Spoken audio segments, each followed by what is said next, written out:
iPlus training സൊല്യൂഷന്റെ പുതിയൊരു വീഡിയോയിലേക്ക് സ്വാഗതം.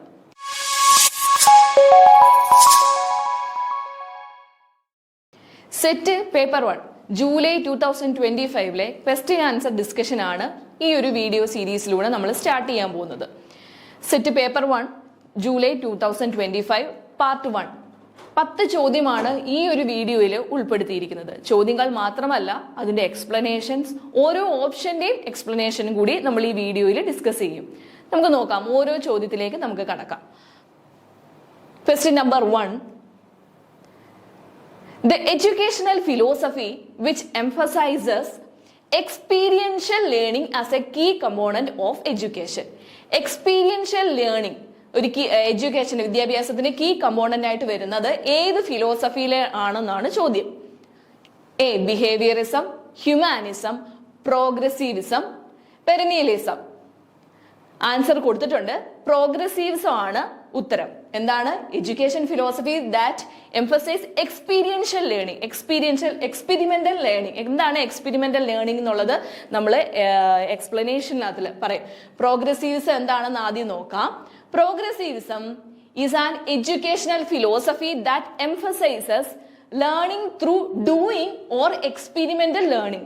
ചെയ്തു പഠിക്കുക അല്ലെങ്കിൽ എക്സ്പെരിമെന്റ് നടത്തി അതിൽ കൂടി വിദ്യാഭ്യാസം ഉറപ്പാക്കുക, പഠിച്ചെടുക്കുക. അതിനെയാണ് നമ്മൾ പ്രോഗ്രസീവിസം എന്ന് പറയുന്നത്. It views education not as a preparation for life but as a part of life itself. വിദ്യാഭ്യാസം എന്ന് പറയുന്നത് ജീവിക്കാൻ പഠിപ്പിക്കുകയല്ല, പഠിച്ചുകൊണ്ട് തന്നെ ജീവിക്കുക എന്നുള്ളതാണ് ഈ പ്രോഗ്രസീവിസം എന്നുള്ള ഫിലോസഫിയുടെ ബേസിക് ആയിട്ടുള്ള aspect. This philosophy focuses on the child's interest and needs, encouraging them to solve problems and think critically. ഈ ഒരു ഫിലോസഫിയിൽ പറയുന്നത് ഒരു കുട്ടികളുടെ ഇൻട്രസ്റ്റ്, അവന്റെ അഭിരുചിയും അവന്റെ താല്പര്യവും ഒക്കെ മനസ്സിലാക്കി അതിൽ നിന്ന് എൻകറേജ് ചെയ്ത് അവൻ തന്നെ പ്രോബ്ലംസ് ഒക്കെ സോൾവ് ആക്കി ക്രിറ്റിക്കലായിട്ട് തിങ്ക് ചെയ്ത് പഠിക്കുക എന്നുള്ളതാണ് ഈ പ്രോഗ്രസീവിസം എന്നുള്ള എഡ്യൂക്കേഷൻ ഫിലോസഫി കൊണ്ട് ഉദ്ദേശിക്കുന്നത്. ഓക്കെ, മനസ്സിലായി എന്ന് വിശ്വസിക്കുന്നു. അടുത്ത ഓപ്ഷൻ ആണ് ആ ഒരു ചോദ്യത്തിന്റെ ഒന്നാമത്തെ ഓപ്ഷൻ ആയിരുന്നു ബിഹേവിയറിസം. ബിഹേവിയറിസം എല്ലാവർക്കും അറിയാവുന്ന ഒരു കാര്യം തന്നെയാണ്.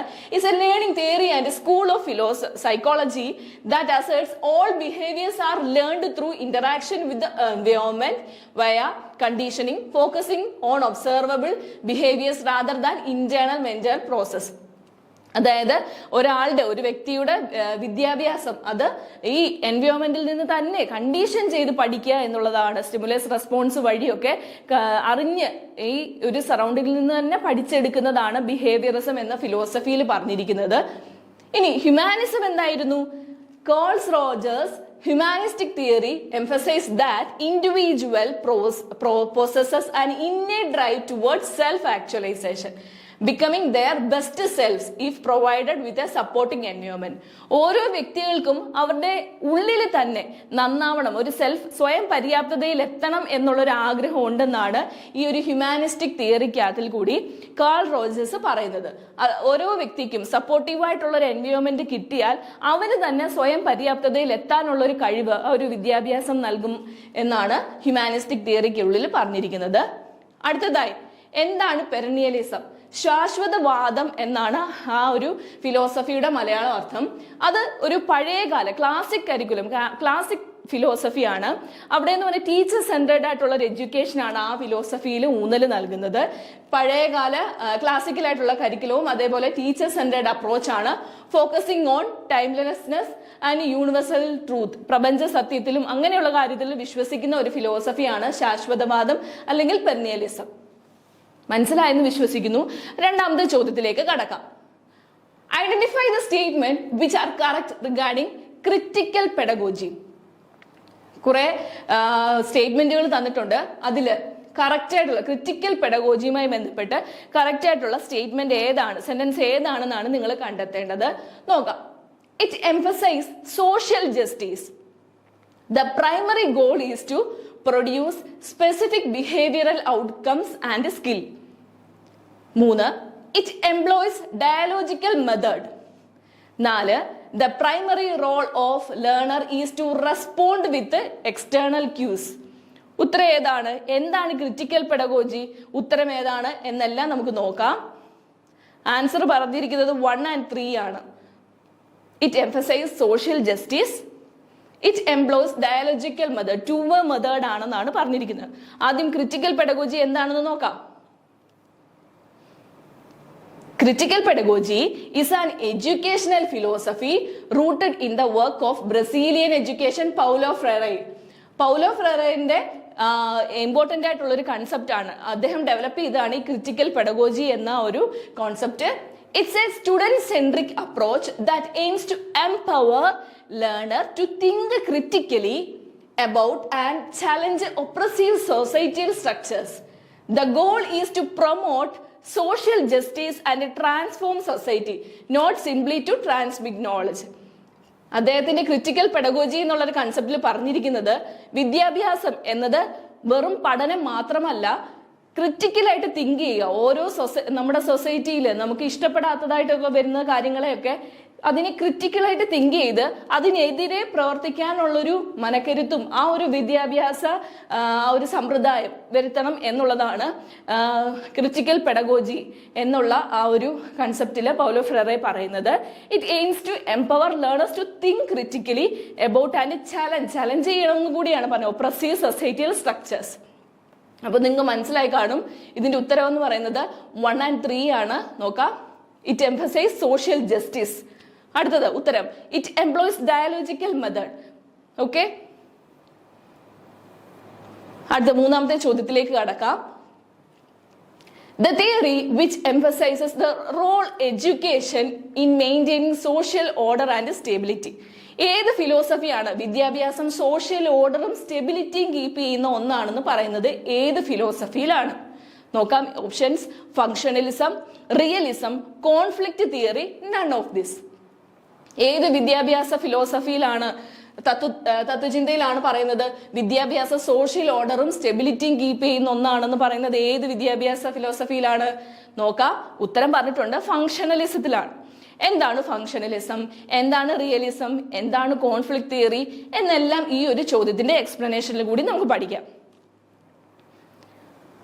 Functionalism sees society as a stable, organized system where each part has a role in maintaining balance. Functionalism എന്ന ഫിലോസഫിയിൽ പറയുന്നത് സൊസൈറ്റി സ്റ്റേബിൾ ആണ്, അതേപോലെ അതൊരു ഓർഗനൈസ്ഡ് സ്ട്രക്ചറാണ്, സിസ്റ്റമാണ്. Which a part role is maintaining balance. അതായത് സൊസൈറ്റിയിലെ ആ ഒരു റോള് മെയിൻറ്റെയിൻ ചെയ്ത് ബാലൻസ് ചെയ്ത് കൊണ്ടുപോകുന്ന ഒന്നാണ് വിദ്യാഭ്യാസം എന്നാണ് ഫങ്ഷണലിസത്തിൽ പറയുന്നത്. നോക്കാം. അതിന്റെ കീ റോൾ, എഡ്യൂക്കേഷന്റെ കീ റോള് പറയുന്നത് തന്നെ socialisation, teaching norms, values and culture. Teaching എന്ന് പറയുന്നത് വാല്യൂ പഠിപ്പിക്കുക, അതിന് നോംസ് പഠിപ്പിക്കുക, അങ്ങനെ കൾച്ചറൊക്കെ കുട്ടികളിലേക്ക് എത്തിക്കുക എന്നുള്ളതാണ്. Social control, enforcing rules and discipline, അതായത് റൂൾസും ഡിസിപ്ലിനും ഒക്കെ ആ വിദ്യാഭ്യാസത്തിലൂടെ നൽകുക എന്നുള്ളതാണ്. Social placement, assigning individuals to suitable social and occupational role. അതേപോലെ social cohesion, creating a shared sense of identity and unity. അതായത് സമൂഹത്തിലുള്ള ആളുകൾ തമ്മിൽ ഒരു യൂണിറ്റി, ഒരു കൊഹഷൻ ഒക്കെ ഉണ്ടാകാൻ ഉള്ള ഒന്നാണ്, ഒരു റോളാണ് വിദ്യാഭ്യാസത്തിനുള്ളതെന്ന് ഈ ഫങ്ഷണലിസം എന്ന ഫിലോസഫിയിൽ പറയുന്നുണ്ട്. Thus, education contributes to maintaining social order and stability. ഈ ഫങ്ഷണലിസത്തിൽ കൂടെ എന്താ പറയുന്നത്? എഡ്യൂക്കേഷൻ എന്ന് പറയുന്നത് ഒരു സോഷ്യൽ ഓർഡറും ഒരു സ്റ്റെബിലിറ്റിയും ഒക്കെ കീപ്പ് ചെയ്യുന്ന ഒന്നാണ്. അതാണ് ഫങ്ഷണലിസത്തിന്റെ കീ ഐഡിയ എന്ന് പറയുന്നത് തന്നെ. ഓപ്ഷനകത്തിൽ പറഞ്ഞിരിക്കുന്നുണ്ട് കോൺഫ്ലിക്റ്റ് തിയറി. എന്താണ് കോൺഫ്ലിക്റ്റ് തിയറി എന്ന് നോക്കാം. Conflict theory views education as a tool used by dominant class to perpetuate inequality and maintain their power. Conflict theory പറയുന്നത് സമൂഹത്തിലെ ഉന്നതരായ വ്യക്തികൾ മറ്റുള്ളവരെ ഡോമിനേറ്റ് ചെയ്യാൻ വേണ്ടി ഉപയോഗിക്കുന്ന ഒരു ടൂളായിട്ടാണ് വിദ്യാഭ്യാസത്തെ കാണുന്നത്. അതായത് അവിടെ ഇൻഇക്വാലിറ്റിയും അവരുടെ പവർ ഡോമിനേറ്റ് ചെയ്യാൻ വേണ്ടി, അതായത് ഉന്നത ആളുകൾക്ക് അവരുടെ പവർ ഡോമിനേറ്റ് ചെയ്യാൻ വേണ്ടി ഉള്ള ഒരു ടൂളാണ് വിദ്യാഭ്യാസം. വിദ്യാഭ്യാസം കൂടിയവരും വിദ്യാഭ്യാസം കുറഞ്ഞവരും എന്ന ഒരു ഡിഫറൻസ് കാണിക്കാൻ വേണ്ടിയാണ് വിദ്യാഭ്യാസത്തെ ഉപയോഗിക്കുന്നത്. അതാണ് കോൺഫ്ലിക്റ്റ് തിയറിക്കുള്ളിൽ പറയുന്നത്. ഇനി എന്താണ് റിയലിസം? റിയലിസം എന്ന് പറയുന്നത് റിയാലിറ്റി, അതായത് ഈ ഭൂമിയിലെ റിയാലിറ്റി വിശ്വസിച്ച് മുന്നോട്ട് പോകുന്ന ആ ഒരു ഫിലോസഫിയാണ്. It's a philosophy purposing that emphasize the reality of the external world, not a sociology theory of education role in society. മനസ്സിലായെന്ന് വിശ്വസിക്കുന്നു.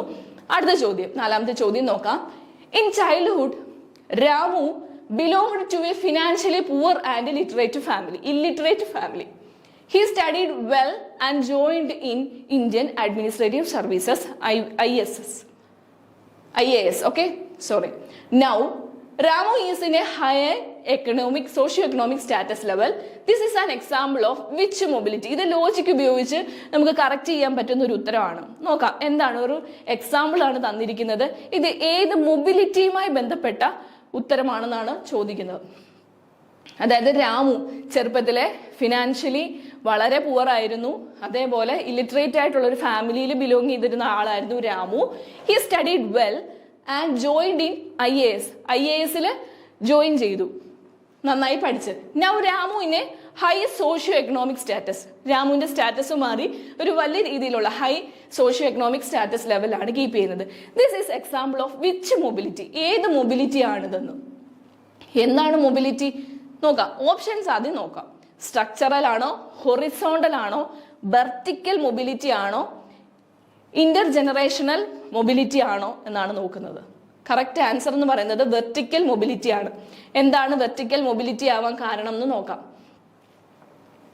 Vertical mobility occurs when a person move up or down in the social hierarchy. Social ഹയറാർക്കിയിൽ, സമൂഹത്തിലെ ആ ഒരു ഹയറാർക്കിയിൽ മുകളിലേക്ക്, അവന്റെ ആ ഒരു ജീവിത സാഹചര്യത്തിൽ സ്റ്റാറ്റസിൽ നിന്ന് മുകളിലേക്കോ അല്ലെങ്കിൽ ആ താഴേക്കോ പോകുന്ന ആ ഒരു ഇതിനെയാണ് വെർട്ടിക്കൽ മൊബിലിറ്റി എന്ന് പറയുന്നത്. അപ്പോൾ രാമുവിന്റെ കേസിൽ എന്താണ് സംഭവിച്ചത്? വെർട്ടിക്കൽ മൊബിലിറ്റി ആണ് സംഭവിച്ചത്.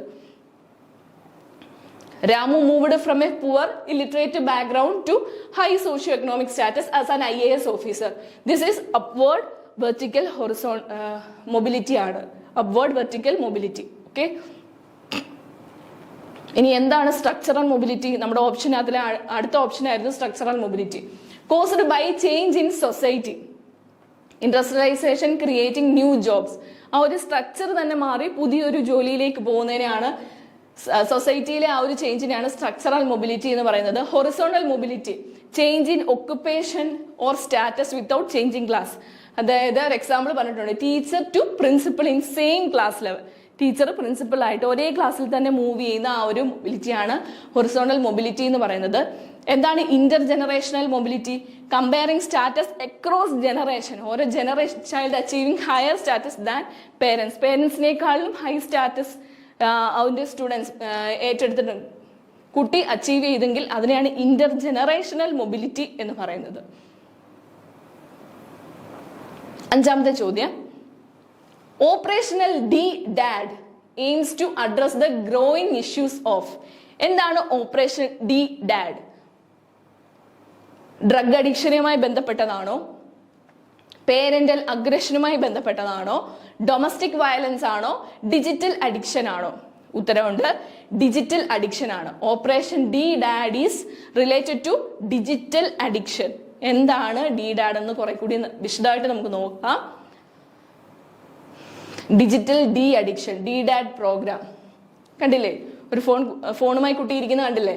Okay, operation DDAD is a Kerala police initiative offering free counseling, therapy and expert guidance to children and youth facing digital addiction. Digital അഡിക്ഷനുമായി ബന്ധപ്പെട്ട് അതിനെ തടയാൻ വേണ്ടി കേരള പോലീസിന്റെ ഒരു ഇനിഷ്യേറ്റീവ് ആണ് DDAD, ഓപ്പറേഷൻ DDAD എന്ന് പറയുന്നത്. എന്തൊക്കെ ഉൾപ്പെടും? Offering free counselling, therapy and expert guidance to children and youth. മറന്നു പോവാതിരിക്കുക. ആറാമത്തെ ചോദ്യത്തിലേക്ക് കടക്കാം. Identify the correct statement related with acculturation.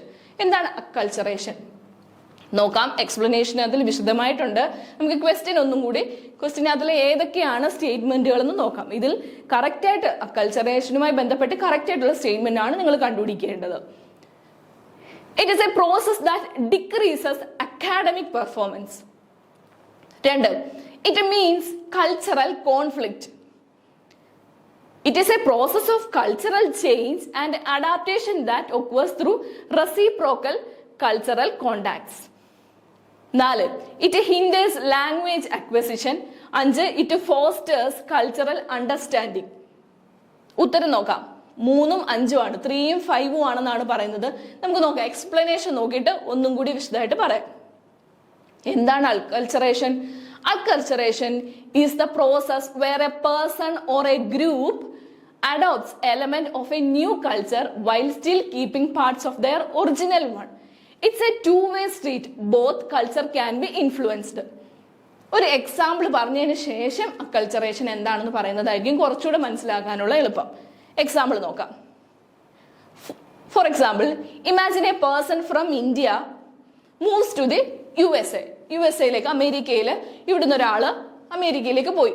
They might start celebrating Thanksgiving. യുഎസിന്റെ ട്രഡീഷണൽ സെലിബ്രേഷൻ ആയ താങ്ക്സ് ഗിവിംഗ് ഒക്കെ അവരവിടെ സെലിബ്രേറ്റ് ചെയ്യാറുണ്ട്. While still celebrating Diwali, Indian festival ആയ ദിവാലിയും അദ്ദേഹം സെലിബ്രേറ്റ് ചെയ്യാറുണ്ട്. And cooking traditional Indian food at home. Traditional food വീട്ടിലൊക്കെ ഉണ്ടാക്കി അദ്ദേഹം ആ ഒരു ദിവാലിയും ആഘോഷിക്കാറുണ്ട്. US ട്രഡീഷനായ താങ്ക്സ് ഗിവിംഗും സെലിബ്രേറ്റ് ചെയ്യാറുണ്ട്. This person is acculturating by adopting new cultural practices why maintain their own. എന്റെ കൾച്ചറും മെയിൻറ്റെയിൻ ചെയ്തു പോവും, അതേപോലെ മറ്റൊരു രാജ്യത്തെ കൾച്ചറും കൂടി ഞാൻ അഡോപ്റ്റ് ചെയ്യുന്നതിനെയാണ് എന്ത് പറയുന്നത്? അക്കൾച്ചറേഷൻ എന്ന് പറയുന്നത്. നോക്കാം, ഈ ഒന്നുകൂടെ വായിച്ചു നോക്കാം. Acculturation is the process where a person or a group adopt element of a new culture. ഒരു പുതിയ കൾച്ചറിന്റെ എലമെന്റുകൾ അത് അഡോപ്റ്റ് ചെയ്തിട്ട് while still keeping part of their original one. എൻ്റെ സ്വന്തം കൾച്ചറിൽ ഞാൻ മറ്റൊരു രാജ്യത്തിന്റെ കൾച്ചറും കൂടി ഞാൻ അഡോപ്റ്റ് ചെയ്യുന്നതിനെയാണ് അക്കൾച്ചറേഷൻ എന്ന് പറയുന്നത്. മനസ്സിലായി എന്ന് വിശ്വസിക്കുന്നു. ഏഴാമത്തെ ചോദ്യത്തിലേക്ക് കടക്കാം. Identify the technique used by a teacher for dealing with students with learning difficulty. Learning difficulty ഉള്ള ഒരു കുട്ടിക്ക് വേണ്ടിയിട്ട് ടീച്ചർ എന്തൊക്കെ ടെക്നിക്സ് ആണ് യൂസ് ചെയ്യേണ്ടത്? ലേണിംഗ് ഡിഫിക്കൽട്ടീസ് പലതരം ഉണ്ട്, നമുക്കറിയാം അല്ലേ? പക്ഷേ ടീച്ചർ ഏതൊക്കെ ടെക്നിക്സുകളാണ് യൂസ് ചെയ്യേണ്ടത്? സൈക്കോ തെറാപ്പി ആണോ? ഡിഫറൻഷിയേറ്റഡ് ഇൻസ്ട്രക്ഷൻ ആണോ? കോഗ്നിറ്റീവ് ബിഹേവിയറൽ തെറാപ്പി ആണോ? ഹിപ്നോസിസ് ആണോ? ഉത്തരമുണ്ട്, ഡിഫറൻഷിയേറ്റഡ് ഇൻസ്ട്രക്ഷൻസ് ആണ്. എന്താണ് ഡിഫറൻഷിയേറ്റഡ് ഇൻസ്ട്രക്ഷൻസ് എന്ന് നമുക്ക് എക്സ്പ്ലനേഷനിൽ കൂടുതൽ ഡീറ്റെയിൽ ആയിട്ട് പഠിക്കാം. Differentiated instruction is a teaching approach where teacher adjust the curriculum and instruction to meet the diverse need of students in a class room. ഒരു ക്ലാസ് റൂമിൽ ഡൈവേഴ്സ് നീഡായിട്ടുള്ള പലതരത്തിലുള്ള ബുദ്ധിയുടെ ലെവൽ വ്യത്യാസം വരുന്ന, IQ ലെവൽ വ്യത്യാസം വരുന്ന കുട്ടികൾ ഉണ്ടാവും അല്ലെ? അപ്പൊ ടീച്ചർ എന്ത് ചെയ്യണം? അതിനനുസരിച്ച് അഡ്ജസ്റ്റ് ചെയ്ത് ഇൻസ്ട്രക്ഷൻ അല്ലെ കരിക്കുലം മെറ്റീരിയൽ ഒക്കെ ചേഞ്ച് ചെയ്യേണ്ടതായിട്ട് വരുന്നുണ്ട്. It's about recognizing that not all students learn the same pace or same way. ഒരേ രീതിയിൽ ഒരു കുട്ടി, എല്ലാ കുട്ടികളും ഒരേ രീതിയിലാണ് പഠിപ്പിക്കുന്നത്, ഒരേപോലെ എടുക്കണം എന്നില്ല. By differentiating, a teacher can provide different pathways for students to learn the same content. ഒരേ കണ്ടന്റ് പല രീതിയിൽ, പല ഇൻസ്ട്രക്ഷണൽ മെത്തേഡിൽ കൂടി ടീച്ചർക്ക് കുട്ടികളിലേക്ക് കൊടുക്കാൻ കഴിയും അല്ലേ? എന്തൊക്കെ കാര്യങ്ങളിലൂടെയാണ്? കണ്ടന്റ് ഡിഫറെന്റ് മെത്തേഡിൽ കൊടുക്കാം. യൂസ് വെരീഡ് ലേണിംഗ് മെറ്റീരിയൽ, അതായത് ടെക്സ്റ്റ് ബുക്ക് വഴി കൊടുക്കാം, വീഡിയോ വഴി കുട്ടികളിലേക്ക് എത്താം, മോഡൽ വഴി കുട്ടികളിലേക്ക് ആ ഒരു കണ്ടന്റ് ഡെലിവർ ചെയ്യാം അല്ലേ? അടുത്തതായി ഡിഫറെന്റ് ആയിട്ടുള്ള പ്രോസസ്സുകൾ കൊടുക്കാം. എന്തൊക്കെയാണ്? Offer flexible learning modes. Individual ആയിട്ട് നടത്താം, ഗ്രൂപ്പ് ആയിട്ട്, അതേപോലെ പാർട്ട്ണർ വർക്കായിട്ട് വർക്കുകളും കണ്ടന്റുകളും കുട്ടികൾക്ക് കൊടുക്കാം. അതേപോലെ product allow different form of expression, essay, presentation, model, ഈ വഴിയൊക്കെ കുട്ടികളിലേക്ക് നമുക്ക് കണ്ടന്റുകൾ ഡെലിവർ ചെയ്യാൻ പറ്റും. അങ്ങനെ ഡിഫറെന്റ് ആയിട്ട് പല രീതിയിൽ കുട്ടികൾക്ക് ആ ഒരു സെയിം മെറ്റീരിയൽ, സെയിം കണ്ടന്റ് കുട്ടികളിലേക്ക് ഡിഫറെന്റ് പാത്വേയിൽ കുട്ടികൾക്ക് എത്തും. അങ്ങനെ നമുക്ക് ലേണിംഗ് ഡിഫിക്കൽറ്റി ഉള്ള കുട്ടികളെ പഠിപ്പിക്കാനുള്ള ടെക്നിക്സ് നമ്മൾ കണ്ടുപിടിക്കാം. ഇനി ചോദ്യത്തിലെ മറ്റ് ഓപ്ഷൻസ് ആയ സൈക്കോ തെറാപ്പി എന്താണ്? അത് മെന്റൽ ഹെൽത്തിന് വേണ്ടിയിട്ടുള്ള ഒരു ട്രീറ്റ്മെന്റ് ആണ്. തെറാപ്പിസ്റ്റുകളാണ് അത് ചെയ്യുന്നത്. അതൊരിക്കലും ഒരു ക്ലാസ് റൂം സ്ട്രാറ്റജി അല്ല. അടുത്തത് CBT, കോഗ്നിറ്റീവ് ബിഹേവിയറൽ തെറാപ്പി. അതും ഒരു സൈക്കോ തെറാപ്പിയാണ്, അതും ഒരു ടീച്ചിങ് മെത്തേഡ് അല്ല. ഹിപ്നോസിസ് അതേപോലെ തന്നെയാണ്, മെഡിക്കൽ സൈക്കോളജിക്കൽ ടെക്നിക് ആണ്. It's not used in a teaching class. Okay, എട്ടാമത്തെ ചോദ്യത്തിലേക്ക് കടക്കാം. The term developmental counseling in an educational scenario means counseling which focus on ഒരു ഡെവലപ്മെന്റ് കൗൺസിലിംഗ് അതായത് എഡ്യൂക്കേഷണൽ രീതിയിൽ വിദ്യാഭ്യാസ മേഖലയിൽ നിന്ന് ചിന്തിക്കുമ്പോൾ ഈ ഡെവലപ്മെന്റൽ കൗൺസിലിംഗ് എന്തിനെയാണ് ഫോക്കസ് ചെയ്യുന്നത് നോക്കാം. ഓപ്ഷൻ എ എന്ന് പറയുന്നത് ഫിസിക്കൽ ഡെവലപ്മെന്റിനെ ആണോ? B lower primary students only C high school students only, D emotional and social progress of the student. എന്താണ് ഈ ഡെവലപ്മെന്റ് കൗൺസിലിംഗ്? വിദ്യാഭ്യാസത്തിൽ നമ്മുടെ എഡ്യൂക്കേഷൻ രീതിയിൽ കൂടെ ചിന്തിക്കുമ്പോൾ എന്താണ് ഈ ഡെവലപ്മെന്റ് കൗൺസിലിംഗ് എന്ന് നോക്കാം. എക്സ്പ്ലനേഷൻ നോക്കിയാലോ? ഉത്തരം ഡി ആണ്, emotional and social progress of the student ആണ്. എന്താണ് ഇങ്ങനെ ഒരു ഉത്തരം വരാൻ കാരണം നോക്കാം. Developmental counselling is A proactive systematic approach that support students holistic growth. അതായത് മൊത്തത്തിലുള്ള ഒരു കുട്ടിയുടെ ഹോളിസ്റ്റിക് ആയിട്ടുള്ള ഗ്രോത്തിന് വേണ്ടിയിട്ടുള്ള അവന്റെ സോഷ്യൽ, ഇമോഷണൽ, അക്കാഡമിക്, കരിയർ ഇതിലെല്ലാം വേണ്ടിയിട്ടുള്ള ഒരു സിസ്റ്റമാറ്റിക് അപ്രോച്ചാണ് ഡെവലപ്മെന്റൽ കൗൺസിലിംഗ് എന്ന് പറയുന്നത്. Unlike reactive counseling, it focuses on prevention, equipping all students with the skill for personal, social and academic success. Proactive, reactive അല്ല, ഡെവലപ്മെന്റൽ കൗൺസിലിംഗ് എന്ന് പറയുന്നത് proactive systematic approach ആണ്. 9ാമത്തെ ചോദ്യത്തിലേക്ക് കടക്കാം. The counseling stage where the counselor and counselee work together to find out feelings and thoughts. ഒരു കൗൺസിലറും ഒരു കൗൺസിലിയും കൂടി ഒരുമിച്ച് ചേർന്ന് അവരുടെ ആ ഒരു ഫീലിങ്സും തോട്ട്സും കണ്ടുപിടിക്കാനുള്ള ആ ഒരു പ്രോസസ്സിനെ പറയുന്ന പേര്, ആ ഒരു സ്റ്റേജിനെ പറയുന്ന പേരെന്താണെന്നാണ് നോക്കാം. Option A action stage, B assessment stage, termination stage, exploration stage. ഉത്തരം നമുക്കറിയാം, എക്സ്പ്ലോറേഷൻ സ്റ്റേജ് ആണ്. കൗൺസിലിംഗിന്റെ ഡിഫറെന്റ് ആയിട്ടുള്ള സ്റ്റേജസ് എന്തൊക്കെയാണെന്ന് നോക്കാം. ഫസ്റ്റ് സ്റ്റേജ് എന്ന് പറയുന്നത് ഒരു റിലേഷൻഷിപ്പ് ബിൽഡ് ചെയ്യുക എന്നുള്ളതാണ്. കൗൺസിലറും തമ്മിലുള്ള ഒരു റാപ്പോ ബിൽഡ് ചെയ്യുന്നതാണ് ഫസ്റ്റ് സ്റ്റേജ്. രണ്ടാമതായി പ്രോബ്ലം അസസ്മെന്റ് ആൻഡ് എക്സ്പ്ലോറേഷൻ, അതായത് അവരുടെ ആ ഒരു ഫീലിങ്സ്, അവരുടെ ആ തോട്ട് അതൊക്കെ ഒന്ന് ക്ലാരിഫൈ ചെയ്യുന്ന ആ ഒരു സ്റ്റേജാണ് രണ്ടാമത്തെ സ്റ്റേജായ പ്രോബ്ലം അസസ്മെന്റ്. അവിടെയാണ് നമ്മുടെ പ്രോബ്ലം കണ്ടുപിടിക്കുക, അതിനെ എക്സ്പ്ലോറേറ്റ് ചെയ്യുക. മൂന്നാമതായി ഗോൾ സെറ്റ് ചെയ്യുക, define and clear specific and achievable goals. എന്തിലേക്കാണ് എത്തിച്ചേരേണ്ടത്, എന്താണ് ഇതിന്റെ ഒരു പരിഹാരം, അതാണ് മൂന്നാമത്തെ സ്റ്റേജായ ഗോൾ സെറ്റിംഗ്. 4 ഇന്റർവെൻഷൻ, തെറാപ്യൂട്ടിക് ടെക്നിക്കുകളും അതേപോലെ ന്യൂ സ്കില്ലുകളൊക്കെ അഡോപ്റ്റ് ചെയ്യുന്ന ഒരു സ്റ്റേജാണ് ഇന്റർവെൻഷൻസ്. അതേപോലെ ഏറ്റവും ലാസ്റ്റ് ആയിട്ടുള്ളത് ടെർമിനേഷൻ സ്റ്റേജ് ആണ്. റിവ്യൂ പ്രോഗ്രസും ക്ലോഷറിന്റെ ആ ഒരു സ്റ്റേജാണ് ടെർമിനേഷൻ വരുന്നത്. ഇതാണ് കൗൺസിലിംഗിന്റെ സ്റ്റേജസ് എന്ന് പറയുന്നത്. 10ാമത്തെ ചോദ്യത്തിലേക്ക് കടക്കാം. According to psycho analytic theory, defence mechanism are primarily used for. ആദ്യം നമ്മൾ സൈക്കോ അനലിറ്റിക് തിയറി എന്താണെന്ന് മനസ്സിലാക്കണം, പിന്നെ ഡിഫൻസ് മെക്കാനിസം എന്താണെന്നും അറിയണം. ഓപ്ഷനിലേക്ക് കടക്കാം. ഡിഫൻസ് മെക്കാനിസം എവിടെയാണ് യൂസ് ചെയ്യുന്നത്? സൈക്കോ അനലിറ്റിക് തിയറിയിൽ ഈ ഡിഫൻസ് മെക്കാനിസം എവിടെയാണ് യൂസ് ചെയ്യുന്നതെന്നാണ് ചോദ്യം വരുന്നത്. നോക്കാം. Strengthening the super ego, save the ego from anxiety, blame others, support others. Save the ego from anxiety എന്നാണ് ഉത്തരം. നമുക്ക് ആദ്യം എന്താണ് ഡിഫൻസ് മെക്കാനിസം എവിടെയാണ് യൂസ് ചെയ്യുന്നതെന്ന് നോക്കാം. In Sigmund Freud psycho analytic theory, the mind is structured in to 3 parts, the it, ego and super ego. നമുക്കറിയാം മനുഷ്യന്റെ മനസ്സിനെ 3 ലെവലായിട്ടാണ് നമ്മുടെ Sigmund Freud psycho analytic theory കൂടി ഡിവൈഡ് ചെയ്തിരിക്കുന്നത്. 3 സ്ട്രക്ചർ ആണുള്ളത്. Id, ego and super ego അല്ലെ. എന്താണ് id? The id operates on the pleasure principle, seeking immediate gratification of urge and desires. ഒരു മനുഷ്യന്റെ ഉള്ളിൽ അടങ്ങിയിരിക്കുന്ന ഒരു പ്ലഷർ അല്ലെ, അവന്റെ അതിയായിട്ടുള്ള ആഗ്രഹങ്ങളെയാണ് നമ്മൾ ഇഡ് എന്ന് പറയുന്നത് അല്ലെ. രണ്ടാമത് ദ സൂപ്പർ ഈഗോ എന്താണ്? The super ego is our moral compass representing societal norms and values. Super ego എന്ന് പറയുന്നത് നമ്മുടെ മനസ്സിന്റെ മറ്റൊരു സ്റ്റേജാണ്. സൊസൈറ്റിയുടെ വാല്യൂ ഇങ്ങനെയാണ്, സൊസൈറ്റിയിൽ ഇങ്ങനെയൊക്കെയാണ്, ഞാൻ അങ്ങനെ ചെയ്തൂടാ ഇങ്ങനെ ചെയ്തൂടാ എന്ന് നമ്മുടെ മനസ്സിനെ പറഞ്ഞ് നിലനിർത്തുന്ന ഒരാളാണ് ആര്? ആ ഒരു സ്റ്റേജാണ് സൂപ്പർ ഈഗോ എന്ന് പറയുന്നത് അല്ലെ. മൂന്നാമതായി ദ ഈഗോ. എന്താണ് ego? The ego acts as A mediator balancing the demand of id and super ego and reality. അതായത് ഈഗോ ആണ് ഇവയെ രണ്ടുപേരുടെയും നടുക്ക് നിൽക്കുന്ന, ഇഡിന്റെയും സൂപ്പർ ഈഗോയുടെയും നടുക്ക് നിൽക്കുന്ന ഒരു മീഡിയേറ്റർ ആണ് ആര്? ഈഗോ. ഈഗോ ആണ് എന്ത് ചെയ്യുന്നത്? റിയാലിറ്റിയും സൂപ്പർ ഈഗോയും ഇഡും തമ്മിലുള്ള ആ ഒരു മത്സരത്തിന്റെ നടുക്കായിട്ട് നിൽക്കുന്ന മീഡിയേറ്റർ അല്ലെ. അപ്പോ when the its impulses conflicts with the super ego, ഇതിന്റെ ആ ഒരു പ്ലഷറും സൊസൈറ്റിയിലെ ആ നോംസും തമ്മിലുള്ള ആ ഒരു മത്സരത്തിനിടയിൽ ഈ ഒരു മോറൽ സ്റ്റാൻഡേർഡ് ഉണ്ടല്ലേ, സൊസൈറ്റിയിൽ ഇങ്ങനെയാണ്, ഇങ്ങനെ ചെയ്തുകൂടാ. അങ്ങനെ വരുമ്പോൾ നമുക്ക് ഒരു സഹായത്തിന് ആര് വരും?